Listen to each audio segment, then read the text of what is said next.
This YouTube channel does not promote any violent, harmful, or illegal activities.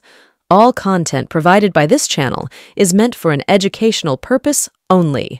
নমস্কার, সুপ্রভাত। বড়দিনের আগে আপনাদের সকলকে একবার স্বাগত জানাই এমকে ডিজিটালের প্রভাতী অনুষ্ঠান থার্ড আইতে। দেখুন, কংগ্রেস এনেছিল তথ্য জানার অধিকার। কংগ্রেস সরকার যখন ছিল তারা আইন এনেছিল যে সরকারের কাজকর্ম কেমন হচ্ছে না হচ্ছে মাত্র 10 টাকা দিয়েই আপনি সেই তথ্যগুলো পেতে পারেন। এই তথ্য জানার অধিকার আইন এনেছিল কংগ্রেস। সেই আইন আজও চালু আছে। কিন্তু বহু দফতর থেকে তথ্য জানার অধিকার আর দেওয়া হয় না। যেমন পিএম কেয়ার ফান্ড যেটা, সেইটা নিয়ে কোনো তথ্য সরকার দেবে না এবং আপনিও জোর করতে পারবেন না। কেন পারবেন না? সরকার বলছে আমরা দেব না। তাদের সংখ্যাগরিষ্ঠতা ছিল, তাদের গাজোয়ারি, দেব না। দেয়নি তারা। এই টাকা কোথায় কোথা থেকে এসছে, কোথায় খরচ হয়েছে কেউ জানি না আমরা। অথচ এটা শুনেছি আমরা যে কয়েক হাজার কোটি টাকা এই ফান্ডে তোলা হয়েছে। প্রধানমন্ত্রীর বাসভবনের ঠিকানা ব্যবহার করা হয়েছে। প্রধানমন্ত্রীর অফিসের অফিস ব্যবহার করা হয়েছে। সবই করা হয়েছে প্রধানমন্ত্রীর বাড়ি থেকে। অথচ প্রধানমন্ত্রী নাকি এই কথার কোনো উত্তরই দেবেন না। তো এইটা গাজোয়ারি। এইরকমই সংখ্যাগরিষ্ঠতা না থাকলেও মানে তাদের লোকসভা, রাজ্যসভায় তাদের গরিষ্ঠতা থাকা, সংখ্যাগরিষ্ঠতা বলবো না, অধিকাংশ সাংসদ তাদের হওয়ার জন্য তারা যা খুশি নিয়ম বদলে দিচ্ছে। যেমন ধরুন এই ভোটের নিয়ম কানুন, সেগুলো অনেকটাই বদলে গেল। একজন সাধারণ ভোটার হিসেবে আপনার এগুলো জানা প্রয়োজন। আপনার অধিকার কিভাবে খর্ব হলো আজকে আমরা একটার পর একটা বলবো। যেমন ধরুন, বুথের ভেতরের কোনো ভিডিও ফুটেজ সাধারণ মানুষ আর জানতে বা দেখতে পারবেন না। হ্যাঁ, বুথের ভেতরে সিসিটিভি লাগানো থাকে। সেখানে ধরুন আপনি আহত হলেন, ভোট দিতে গিয়ে বুথ কেন্দ্রের মধ্যেই অনেকেই তো আহত হয়। বিভিন্ন রাজনৈতিক দল বিভিন্ন আক্রমণ করে, খারাপ ব্যবহার করে। আপনি সেই ফুটেজ নিয়ে আদালতে যাবেন, সেই ফুটেজ আপনাকে দেওয়া হবে না। তুগলকি আইন। কেন দেওয়া হবে না? কিসের জন্য দেওয়া হবে না? তার কোনো জবাব নেই। কিন্তু দেওয়া হবে না। কারণ কেন্দ্রের বিজেপি সরকার, তাদের জোট, নির্বাচন কমিশন তাদের নিয়োগ করা। তাই তারা এইসব করবে। আপনাকে ভিডিও ফুটেজ দেবেন না। নির্বাচন সংক্রান্ত, ভোট সংক্রান্ত কোনো দস্তাবেজ আর কিন্তু রাইট টু ইনফরমেশন আইনে পাওয়া যাবে না।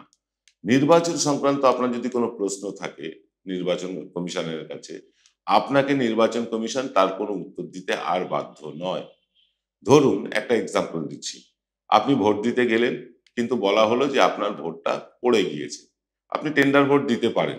কিন্তু টেন্ডার ভোট যদি দিতে না পারেন, আপনি নির্বাচন কমিশনের কাছে তথ্য জানার আইনে জানতে চাইতেই পারতেন যে আমি কেন ভোটটা দিতে পারলাম না। আর জানতে পারবেন না। কোনো কাগজপত্র আপনাকে দেবে না। আমরা যারা সাধারণ ভোটার, কোনো রাজনৈতিক দলের লোক নই, ভোট দেওয়ার দিন নিজের গণতান্ত্রিক অধিকারকে প্রতিষ্ঠা করার জন্য ভোট দিই। আমরাই জানতে পারবো না কেন এরকম নিয়ম? কেন এই নিয়ম আনার প্রয়োজন হলো? তাহলে বলি। অ্যাডভোকেট মেহমুদ প্রাচা হরিয়ানা নিয়ে পিটিশন দাখিল করার পর পাঞ্জাব হরিয়ানার হাইকোর্ট নির্বাচন কমিশনকে একটা নির্দেশ দিয়েছিল যে বুথের ভেতরের কাগজপত্র এবং ভিডিও যা আছে তা হাইকোর্টকে জমা দিতে হবে। এই দস্তাবেজ, এই কাগজপত্র এবং ভিডিও ফুটেজ যাতে আদালতকে দিতে না হয় তার জন্য আইনটাই বদলে দিল বিজেপি সরকার। হ্যাঁ, এই আইন অনুযায়ী আদালত আর এই ভিডিও ফুটেজ কাগজপত্র চাইতে পারবে না। বুঝুন, তাহলে হরিয়ানার নির্বাচন নিয়ে যে প্রশ্ন উঠেছে সে প্রশ্ন কি একেবারেই অমূলক? এরকম বিভিন্নভাবে আপনাকে আমাকে বিভিন্ন তথ্য জানার অধিকার থেকে বঞ্চিত করে চলেছে নির্বাচন কমিশন। নির্বাচন কমিশন বলছে আমরা তথ্যগুলো যা আছে তা প্রার্থীদের দেব, রাজনৈতিক দলকে দেব, কিন্তু সাধারণ মানুষকে দেব না। তার মানে আপনার বুথে কত ভোট পড়লো, কতজন মহিলা ভোটার ভোট দিল, কিংবা কতজন পুরুষ ভোটার ভোট দিল, তার তথ্য আপনি আর জানতেই পারবেন না। পারবে কারা? ওই রাজনৈতিক দলগুলো আর প্রার্থীরা। ভোট তো আপনি দেন, গণতন্ত্রের অধিকার তো প্রয়োগ আপনি করেন। ভোট তো আমাদের জন্য, ভোটারদের জন্য। ভোটাররাই জানতে পারবেন না কত লোক ভোট দিলেন। কেন এই তুগলকি আইন? কোনো জবাব নেই। এর কোনো জবাব সদুত্তর নির্বাচন কমিশন দিচ্ছে না। এমনি তারা সাংবাদিকদের মুখোমুখি হন না। তারপরে এরকম তুগলকি আইন এনে দেবেন না। উত্তরই দেবেন না। আপনি করবেন কি? তাহলে ভোট দিতে যাওয়াটা আমাদের কাছে শুধু প্রহসন হয়ে যাচ্ছে না?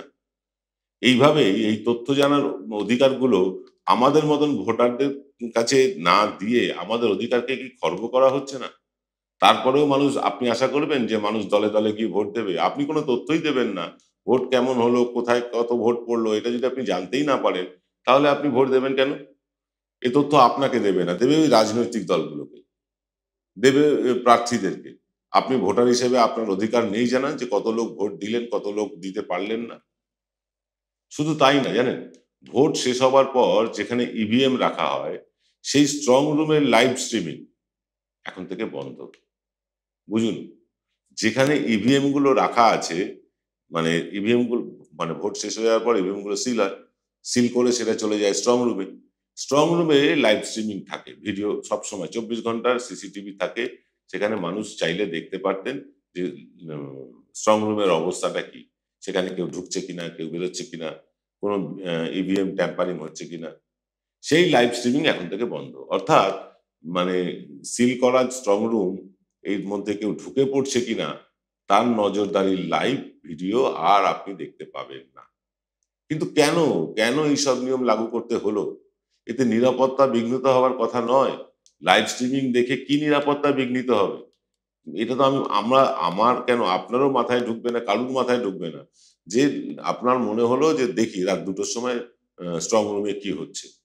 এটা তো আপনার অধিকার। আপনার ভোটটা যেখানে গচ্ছিত আছে, সঞ্চিত আছে, সেটা সুরক্ষিত আছে কিনা দেখা তো আপনার অধিকার। পারবেন না। কোথায় কত ভোট পড়লো এটা জানা তো আপনার অধিকার।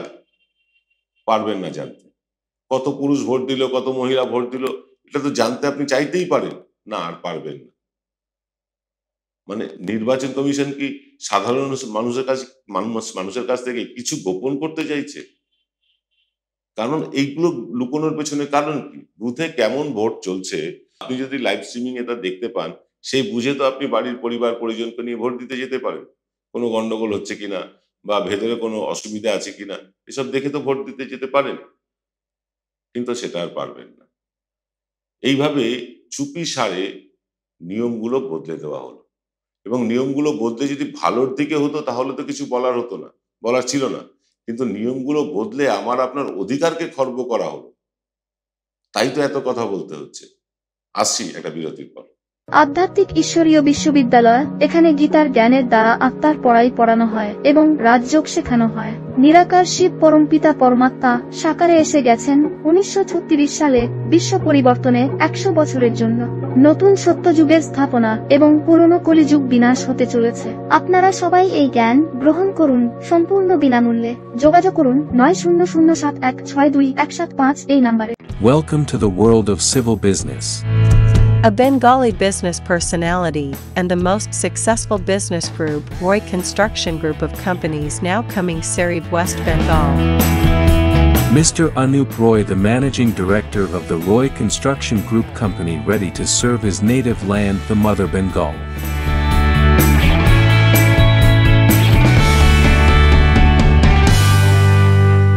কোথাও একটা সন্দেহ জাগছে যে নির্বাচন কমিশন কিছু একটা গোপন করতে চাইছে সাধারণ মানুষের কাছ থেকে। মানে এই যে তাহলে কত ভোট পড়লো, কারা কত পুরুষ ভোট দিলেন, কত মহিলা ভোট দিলেন, সেই তথ্য আপনি জানতে পারবেন না। বুথের ভেতরে কি হচ্ছে তা লাইভ স্ট্রিমিং আপনি দেখতে পারবেন না। এমনকি স্ট্রং রুমের লাইভ স্ট্রিমিং সেটাও দেখতে পারবেন না। নির্বাচন কমিশন এই যে কত ভোট পড়েছে, এর আগে আপনি দেখেছেন যে কত ভোট পড়েছে তা ঘোষণার পরেও রাত 10টায় ভোট শতাংশ কিন্তু বেড়ে গিয়েছে ভৌতিকভাবে। হ্যাঁ, মহারাষ্ট্রে হয়েছে, হয়েছে আপনার হরিয়ানাতে।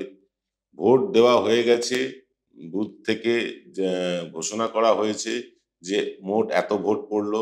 তারপরে সেই ভোট যখন চলে গেল স্ট্রং রুমে, স্ট্রং রুমে যাওয়ার পর দেখা গেল ভোট শতাংশ বেড়ে গেছে। এটা কি করে সম্ভব? তাই কি এই ভিডিও লাইভ স্ট্রিমিং বন্ধ করে দেওয়া হলো? তাই কি স্ট্রং রুমের ভিডিও আর দেখা যাবে না? শুধু এখানেই না, শেষ না। দেখুন, ভোট তো স্ট্রং রুমে গেল, সেখানে ভোট শতাংশ বাড়লো আমরা দেখলাম। তারপর আরো এক মজার কাণ্ড ঘটলো। স্ট্রং রুম থেকে গণনা কেন্দ্রে যাওয়ার পরে আরো একবার ভোট শতাংশ বেড়ে গেল। এটা কিভাবে সম্ভব? তার মানে যে ভোটটা আপনি দিয়েছেন, আপনি বা আপনার পরিবার, আপনার পাড়া প্রতিবেশী যে ভোটটা দিয়েছেন, সেই ভোটটা স্ট্রং রুমে গিয়ে কোনো রকম ভাবে বেড়ে যাচ্ছে কিভাবে? কিভাবে বাড়ে? তাই কি স্ট্রং রুমের ভিডিও দেখা বন্ধ করে দিল?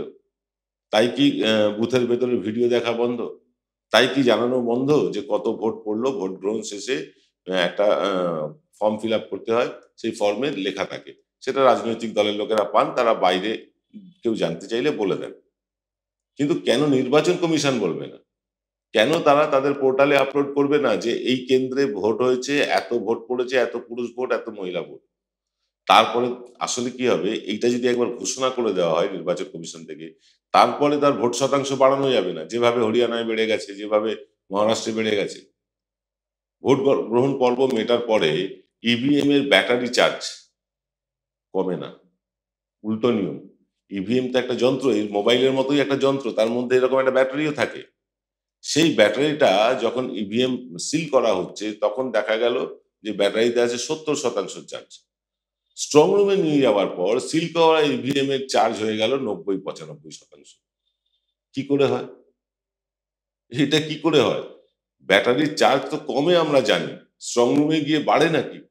স্ট্রং রুমে গিয়ে ভোট বেড়ে যায়, ব্যাটারির চার্জ বেড়ে যায়। এই সবগুলো গোপন করতেই কি আমাদের কাছ থেকে এই সিসিটিভির দেখা বন্ধ করে দেওয়া হলো? নির্বাচন কমিশনের নিয়ন্ত্রণে ভোট গ্রহণ এবং গণনায় নানা রকম গন্ডগোল এবং জালিয়াতির খবর পাওয়া যাচ্ছে দেশের বিভিন্ন প্রান্ত থেকে। আপনারা শুনছেন, দেখছেন। এখান থেকেই কমিশনের কাজকর্মের উপর সাধারণ মানুষের আস্থা ক্রমশ কমে চলেছে। এইসব বিভিন্ন রকম আইন করে, বিভিন্ন রকম নিয়ম করে আমাদের তথ্য জানার অধিকারকে ভাঙার জন্য। কোনো বুথে ভোট শেষ হওয়ার পর প্রিসাইডিং অফিসার একটি ফর্ম দেন, একটি ফর্ম ফিল আপ করেন। তাতে সারাদিনে মোট কত ভোট পড়েছে, তার মধ্যে কতজন পুরুষ আছেন, কতজন মহিলা আছেন, সব স্পষ্ট করে লেখা থাকে। সেই ফর্ম রাজনৈতিক দলের এজেন্ট সই করেন, সমস্ত রাজনৈতিক দলের এজেন্টরা সই করেন। সেই ফর্মটিকে ইভিএম এর কন্ট্রোল ইউনিটের ব্যাটারি কত আছে সেটাতে তাদের লেখা হয় না। অর্থাৎ ফর্ম তো ফিল আপ হলো, কত ভোট পুরুষ পড়েছে, মহিলা পড়েছে, কিন্তু কন্ট্রোল ইউনিটে ব্যাটারির চার্জ কত আছে সেইটা লেখার কোনো জায়গা নেই। তাই কন্ট্রোল রুমে গিয়ে বা কন্ট্রোল ইউনিটটা স্ট্রং রুমে গিয়ে ব্যাটারি তাদের বেড়ে যায়। সেই ফর্ম সাধারণ মানুষের দেখারও অধিকার নেই। আমি আপনি সেই ফর্ম দেখতে পাবো না, রাজনৈতিক দলের এজেন্টরাই সেই ফর্ম দেখতে পায়। তারা দয়া করে বললে আমরা জানতে পারি, কিন্তু তারা যদি না বলে আমি আপনি জানতেই পারবো না কোন বুথে কত শতাংশ ভোট পড়লো। এমনিতেই নির্বাচন কমিশন সবকিছুতেই সব ভোট কেন্দ্রেই ভিভিপ্যাট দিতে চায় না। সব ভোট কেন্দ্রে 100% ভোট কেন্দ্রে ভিভিপ্যাট দেয় না তারা। ভিভিপ্যাটের স্লিপ যদি ভোটার নিজের হাতে নিয়ে ভোট বাক্সে ফেলে, মানে এরকম দাবিটাও কিন্তু তারা মেনে নিচ্ছেন না। ভিভিপ্যাট দিচ্ছেন না, অনেকে বলছেন ব্যালটে ভোট হোক। আমরা বলছি না ব্যালটে ভোট হোক, আমরা বলছি ইভিএম এই ভোট হোক। কিন্তু ইভিএম এ ভোট হওয়ার পর যে স্লিপটা আপনি ভিভিপ্যাট বাক্স মানে ইয়েতে দেখেন, মেশিনে দেখেন, সেই স্লিপটা আপনি নিজের হাতে করে গিয়ে ফেলবেন একটা আলাদা বাক্সে। সেই বাক্সের স্লিপগুলো কাউন্ট করা হবে, আর ইভিএম মেশিনে যা ভোট হয়েছে সেটা কাউন্ট করা হবে। মিটে গেল। সেটাও মেনে নিচ্ছেন না। এখন লাইভ স্ট্রিমিং বা স্ট্রং রুমের লাইভ স্ট্রিমিং, সেখান থেকেও বঞ্চিত করা হচ্ছে দেশের মানুষকে। এটাই কি বিশ্বের বৃহত্তম, মানে তথাকথিত বৃহত্তম গণতন্ত্রের নমুনা? ইলেকটোরাল প্রসেস বা নির্বাচনী প্রক্রিয়াকে আরো স্বচ্ছ বানানো তো দূরের কথা, আরো বেশি ধোঁয়াশাপূর্ণ করে তুলেছে বর্তমান নির্বাচন কমিশন এবং বর্তমান শাসক দল। আগামী দিনে সব নির্বাচনে, দেশে যত নির্বাচন হবে, সব নির্বাচনে আপনি ভোট দিলেন, ধরুন একটা বুথে ভোট পড়লো 50% বা 60%, গিয়ে দেখলেন ওটা বেড়ে হয়ে গেছে 70 বা 75%। এবং সব ইলেকশনে এইভাবে 10-15% বেড়ে গিয়ে বিজেপি যদি সব ইলেকশন জিতেও যায়, আর অবাক হওয়ার কিছু নেই। সেই দক্ষিণ কোরিয়া, সেই চীনের মতন করে, উত্তর কোরিয়া মার্জনা করবেন, সেই উত্তর কোরিয়া আর চীনের মতন করে আমাদের দেশে ওয়ান নেশন ওয়ান পার্টি হয়েই থাকবে। ওয়ান নেশন ওয়ান ইলেকশনের জিকির তো উঠেই গেছে, এবার ওয়ান নেশন ওয়ান পার্টির লক্ষ্যে এগোচ্ছে বিজেপি। তার জন্যই এত কিছু। মানুষের জানার অধিকারকে খর্ব করছে। মানুষ জানতে পারবেন না কত ভোট পড়লো, মানুষ দেখতে পারবেন না তার ভোটটা সুরক্ষিত আছে কিনা, তাই এত কিছু আয়োজন। ধীরে ধীরে নির্বাচন প্রক্রিয়া কিন্তু আরো মানুষের অধিকার খর্ব করবে, এটা জেনে রাখুন। আজ তো 2-3টে নিয়ম হয়েছে, কালকে আরো 2-4টে নিয়ম আসবে। ধীরে ধীরে আপনার কাছ থেকে সমস্ত তথ্য গোপন করে নেওয়া হবে। তারা যেটা ঠিক করবে সেটাই মেনে নিতে হবে। আজ এই পর্যন্ত, দেখা হবে আজ রাত 8টায়। সকলে ভালো থাকবেন। নমস্কার।